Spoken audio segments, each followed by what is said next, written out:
Ever since the first day of school, fall 1986, both girls and boys have had to tuck in their shirts. Now in 2005, the rules have changed. Girls are allowed to untuck their shirts, while boys aren't.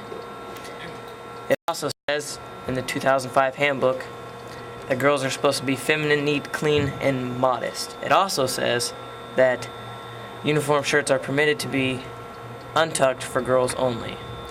I ask you, does this look feminine, neat, clean, and modest? Because it doesn't to most boys here. In an email sent to the elementary school principal, Mrs. Shannon Dorman, asking about the new rule states, girls are very self-conscious about their bodies. When their shirts are tucked in, they feel like they're being exposed. Also, the headmaster of HPS says that the rule is there because when girls tuck in their shirts, you can see their curves. We went to HPS to find out what the students and faculty think of what Mr. Gibson made a rule. The untucked rule policy for girls is stupid. It's the thing I've ever heard of in my entire life. I mean, we can't even untuck our shirts. Now let's go to a more conservative approach by Mr. Wagner. I think people are getting a little unnecessarily bent out of shape over the untucked policy. I don't see any problem with the girl having her shirt untucked.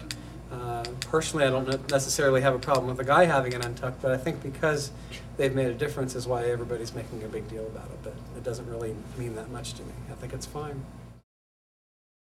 As you can see, the school is very divided, but this is what Andrew Mills, the senior advisor, had to say about it. I am in full support of the administration and its policies, but on a personal note, I feel that your t-shirt, rather untucked or tucked in, you can still see their curves. So you make your own decision. Do you think it's right? I don't. This has been Billy Bob with MITCH SARA TV News. Back to you, Shawanda.